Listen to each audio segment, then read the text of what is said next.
낙수는 흔들리는 발걸음으로 과거의 자신 김 부장과 마주 서 있었습니다. 술기운이 빠져나가며 숨이 거칠어졌고 오래 묻어두었던 질문이 입술 끝에서 떨어졌습니다. 도대체 뭘 위해 살아왔는가? 가족을 지키기 위해 달려왔다고 믿었지만 그 속에는 인정받고 싶었던 마음과 내려놓지 못한 자존심이 섞여 있었다는 사실을 알게 되었습니다. 앞만 보고 달린 세월 끝에 남은 것은 텅 빈 마음과 짓눌리는 책임뿐이라는 것도 깨닫게 되었죠. 수겸이와 함께 대리운전을 하던 든든했던 순간, 퇴직날 아무 말 없이 등을 두드려주던 하진의 따뜻한 손길이 떠올랐습니다. 지켜야 한다고 생각했던 가족이 오히려 자신을 지켜주고 있었다는 사실이 마음 깊이 파고들었습니다. 그제야 낙수는 자신이 얼마나 오래 자존심에 매달려 있었는지 이해하게 되었습니다. 그리고 과거의 김 부장은 천천히 사라졌습니다. 남겨진 것은 한 가지였습니다. 이제는 내려놓고 새롭게 살아가야 한다는 단순한 진실이었죠. 그제야 자신이 어디로 가야 하는지가 분명해졌습니다. 하진의 뜻대로 살림을 줄이고 작은 집으로 이사하며 낙수는 뒤돌아보지 않기로 했습니다.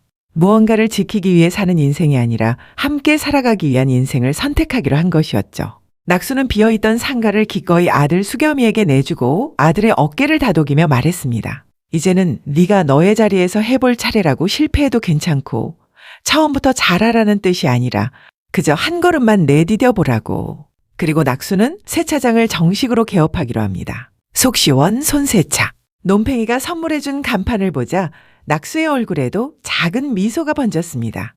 세차는 의외로 낙수와 잘 맞았고 점점 리듬을 찾고 있었죠. 고개를 숙여도 무릎이 아파도 어쩐지 마음이 편안했습니다. 하지만 평온은 오래가지 않았죠. 세차장에 낯익은 그림자가 드리워졌습니다. 도진우 부장이었습니다. 우연을 가장하고 있었지만 낙수는 알고 있었습니다. 그는 절대 우연히 나타나는 사람이 아니었죠. 도진우는 비죽 웃으며 낙수가 고압수를 쏘는 모습을 지켜보고 있었습니다. 마치 한때의 선배를 아래로 내려다보는 듯한 표정이었죠. 세차를 마친 순간 도진우가 다가와 회사 소유 새로운 관리 차량 세차업체를 선정하는 중이라고 입찰에 한번 참여해보라는 말.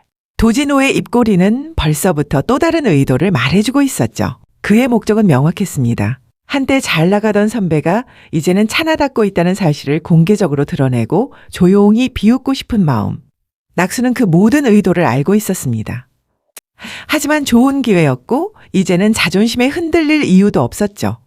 낙수는 도전하기로 마음먹었습니다. 입찰은 시연 테스트 방식, 직접 세차 능력을 보여줘야 했죠. 예전 팀원들을 다시 볼 생각에 가슴이 조였지만 낙수는 물러서지 않았습니다. 두 사람이 해야 하는 작업이라 허태환과 함께 연습했습니다. 밤이 깊도록 연습이 이어졌죠. 그리고 마침내 테스트 당일. 많은 업체가 모여 있었고 현장은 긴장감으로 가득했습니다. 낙수와 태환은 서로 고개를 끄덕이며 자리에 섰습니다. 낙수의 손은 조금 떨렸지만 곧 평소의 리듬을 찾았습니다. 그런데 도진우가 나타나 낙수의 속을 후벼 팝니다. 비웃음인지 흥미인지 알 수 없는 표정이었죠. 하지만 낙수는 더 이상 그 표정을 두려워하지 않았습니다. 한편 도진우는 일부러 팀원들을 불러 모아 세차업체 선정 이야기를 꺼냅니다. 오랜만에 선배가 일하는 모습을 보니 좋다며 겉으로는 웃어 보였지만 세차를 업신여기는 말투 속에는 분명한 조롱이 섞여 있었죠. 앞으로 벌어질 일은 알지 못한 채 그는 여전히 낙수를 가볍게 여겼습니다. 하지만 상황은 조용히 뒤집히고 있었습니다. 낙수가 홀인원 기념 사진을 찍던 바로 그날 통신 3사가 한꺼번에 모여 있었다는 사실을 공정위가 수상하게 여기기 시작했습니다. 그 의심이 발단이 되어 결국 정식 조사가 개시됐고 조사팀이 움직이자 정 대리는 오래전부터 따로 보관해 두었던 도진우의 담합 관련 발언 녹음 파일을 조용히 꺼내 들었습니다. 정 대리는 이 녹취록을 공정위와 인사팀에 제출했습니다. 그 순간 도진우가 교묘하게 빠져나가려 하던 계획은 모두 무너졌죠. 조사 결과 도진우는 결국 1년 뒤 폐쇄 예정인 아산공장으로 좌천 명령을 받게 됩니다. 표면상은 발령이었지만 사실상 해고와 다름없는 조치였습니다. 도진우가 가볍게 비웃던 그 순간과는 전혀 다른 결말이 그를 기다리고 있었던 것입니다.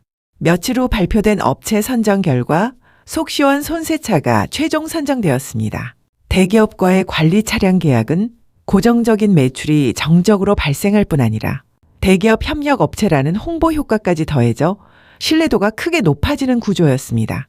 장기 계약이기 때문에 직원 고용, 장비 확충 같은 전략적인 운영 계획도 세울 수 있었고 사실상 새 차장에게는 대박이나 다름없는 기회였습니다. 한때는 직함 하나에 목매고 무너지는 자존심을 붙잡고 살아가던 사람이었지만 이제는 스스로 선택한 자리에서 묵묵히 하루를 쌓아가는 사람이 되어 있었죠. 벽 너머 부동산에서 하진의 불이 꺼지는 걸 바라보며 낙수는 천천히 미소를 지었습니다. 하진도 자신만의 전쟁터에서 버티고 있고 수겸이는 102호에서 작은 기적을 만들어가고 있었습니다. 이제는 자신도 그 옆에서 함께 걸어갈 수 있는 사람이 된 것이죠. 그의 인생 후반전은 더 이상 김 부장의 이야기가 아니라 온전히 김낙수의 이야기로 흐르고 있었습니다. 낙수의 이야기가 조금이라도 위로가 되셨다면 좋겠습니다. 여러분은 어떤 선택과 하루를 살아가고 계신가요? 여러분의 이야기도 나눠주세요. 구독과 좋아요 부탁드리고 시청해 주셔서 감사합니다.